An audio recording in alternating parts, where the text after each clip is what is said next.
Para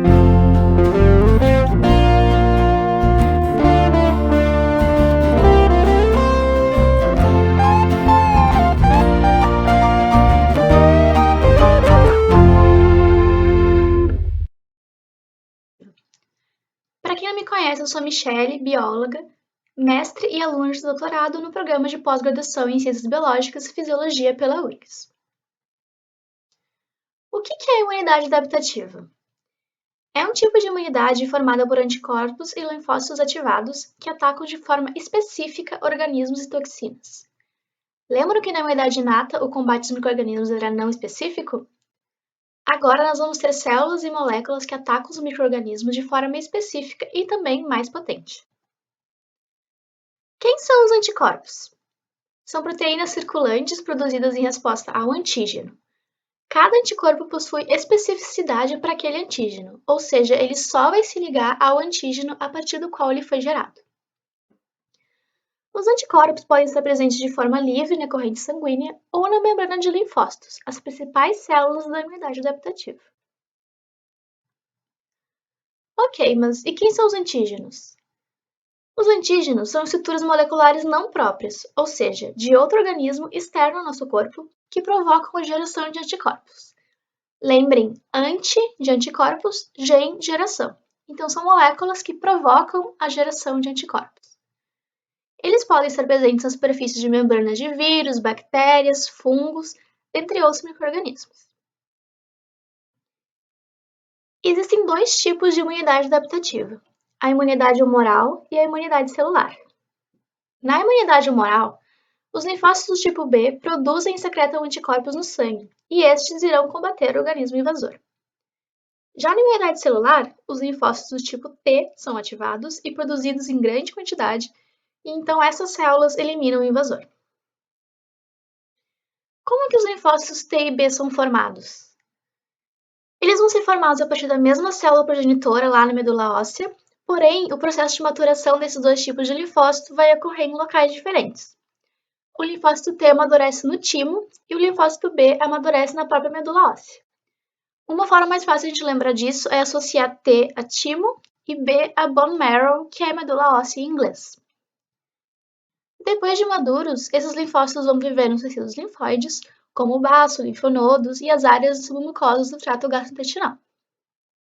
Nesses locais, os linfócitos conseguem interceptar os antígenos que tenham conseguido chegar até o sangue circulante.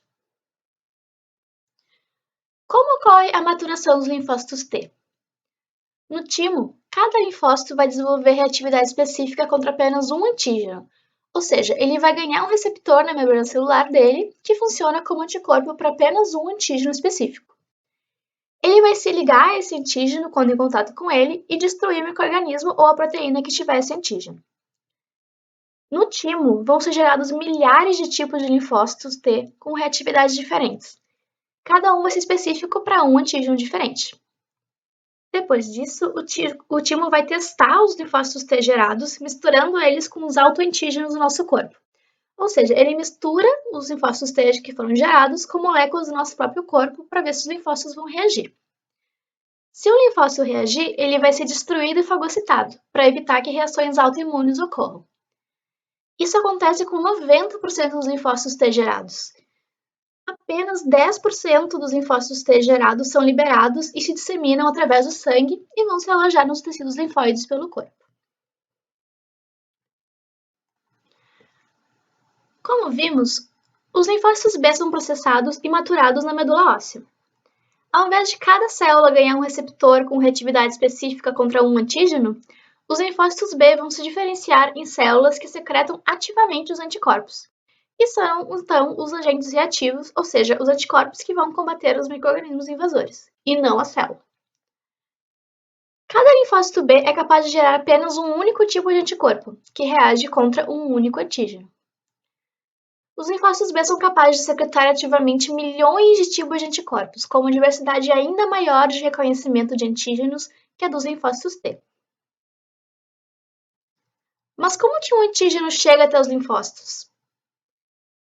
Para os linfócitos serem ativados, eles precisam entrar em contato com o antígeno do micro-organismo invasor. Isso pode ocorrer de duas formas. Uma delas, o antígeno chega até os tecidos linfóides por meio da corrente sanguínea. Isso acontece caso o vírus ou bactéria tenha conseguido chegar até o nosso sangue.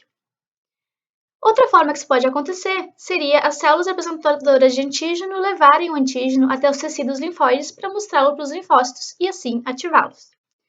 Então, por exemplo, se a gente se machuca e faz uma ferida na pele, e essa ferida é contaminada por alguma bactéria ou vírus, o que acontece?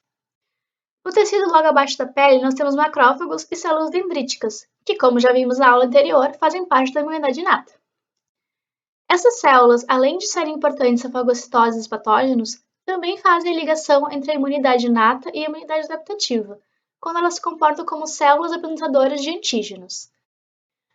Depois de fazer a fagocitose do micro-organismo invasor, elas se locomovem até o linfonodo mais próximo e apresentam o antígeno aos linfócitos, para ajudar a desencadear uma resposta imune adaptativa. Ok, o que acontece quando o antígeno chega até os linfócitos, então? Ele vai entrar em contato com a população dos linfócitos, mas vai ativar apenas o linfócito que tiver um anticorpo para aquele antígeno específico. Vocês estão vendo aqui no desenho que todos os linfócitos entram em contato com o antígeno, mas só aquele que já possui o anticorpo para aquele antígeno reage. Esse aqui em rosa. Ao ativar o linfócito, ele vai provocar uma expansão clonal do mesmo. Então, vamos supor que esse antígeno, representado por um triângulo rosa aqui, chegue no tecido linfóide. Ele vai entrar em contato com os linfócitos daquele tecido, mas apenas o linfócito que for específico para aquele antígeno vai se ativar e se proliferar de forma clonal. Como assim de forma clonal? As células filhas daquele linfócito que vai se proliferar também vão ser reativas para aquele mesmo antígeno. Se for um linfócito B, como aqui no exemplo do desenho, cada linfócito vai produzir uma grande quantidade de anticorpos que irão combater o invasor que tem aquele antígeno. Se for um linfócito T que for ativado, ele vai se proliferar e migrar até o local de infecção para combater o invasor. Uma parte dos linfócitos B, depois de serem ativados pelo seu antígeno, se prolifera e se junta aos linfócitos originais no linfonodo, não ativados, ao invés de produzir anticorpos e liberar no sangue. Essas células vão permanecer lá no linfonodo inativadas até que sejam novamente acionadas por uma nova exposição ao mesmo antígeno. Como consequência, na segunda exposição ao mesmo antígeno, a resposta imune será muito mais rápida e intensa, pois cada célula de memória irá se ativar, proliferar e produzir anticorpos. As células T também possuem células de memória, também proliferam ser ativadas pelo seu antígeno e uma parte se inativa na forma de células de memória, e ficam no nosso corpo esperando a próxima vez que aquele antígeno entre no nosso organismo. Graças a esse mecanismo, é possível realizar vacinação contra doenças, mas isso é assunto para a próxima aula, apenas gravem a importância das células de memória. Vamos falar um pouco sobre a imunidade humoral. Como que os anticorpos eliminam os micro-organismos invasores? Existem alguns mecanismos.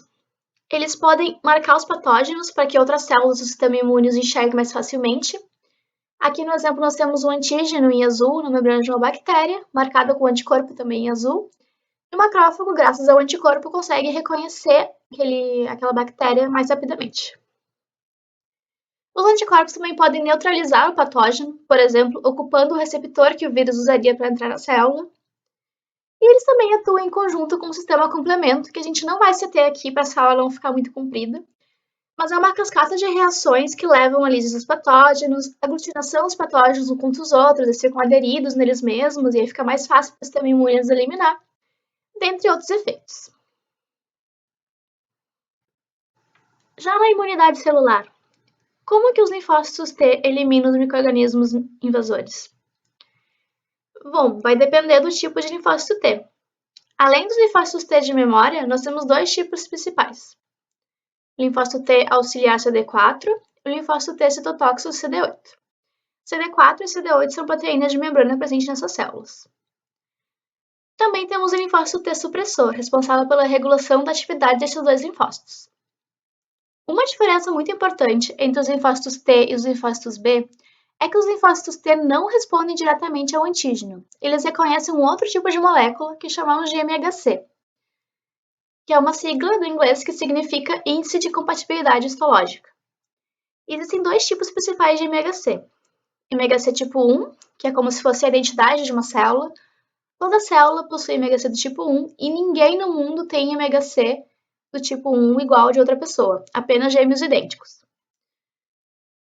E também temos o MHC do tipo 2, que é aquele que é fabricado pelas células apresentadoras de antígeno. As células apresentadoras de antígeno, elas fagocitam o patógeno e produzem esse MHC do tipo 2 com base numa parte dos patógenos e vai apresentar então esse MHC do tipo 2 para os linfócitos T. Cada tipo de linfócito reconhece um tipo diferente de MHC. O linfócito T CD8 vai reconhecer o MHC do tipo 1. Se ele entrar em contato com uma célula normal, essa célula normal vai ter um MHC do tipo 1 normal e nada vai acontecer. Mas se ele entrar em contato com uma célula infectada por vírus ou uma célula neoplásica, essa célula vai ter um MHC do tipo 1 alterado. E esse linfócito, então, vai matar a célula, causando lise celular, por exemplo. Já o linfócito T associado CD4 reconhece MHC2, apresentado pelas células apresentadoras de antígenos. Existem alguns tipos de linfócito T CD4, mas vamos focar aqui em dois principais. Linfócito T CD4 TH1, que participa da imunidade celular, ele vai ativar os linfócitos CD8 citotóxicos e também os macrófagos, aumentando a atividade desses dois tipos de células. E os linfócitos TH2, que estimulam a imunidade humoral. Eles vão ativar os linfócitos B, aumentando a produção de anticorpos, e também podem ter um efeito supressor para os linfócitos TH1. Eles podem inibir as células TH1. Como que acontece a regulação da inflamação? Enquanto que os linfócitos TCD4 aumentam a inflamação, estimulando as células do sistema imune, nós vamos ter um outro tipo de linfócito, o linfócito T supressor, que pode suprimir a atividade dos linfócitos T, CD8 e CD4, portanto, diminuindo a inflamação. Juntos, os linfócitos T supressores e os linfócitos T, CD4 fazem a regulação da inflamação. Por fim, chegamos no final da nossa aula. Sei que foi uma aula com bastante conteúdo. Se você ficou com alguma dúvida, volte e assista de novo com calma. Eu deixei aqui algumas questões de fixação para vocês revisarem o conteúdo, para quem quiser. Pausa o vídeo para responder. E é isso. Muito obrigada por assistir e até a próxima!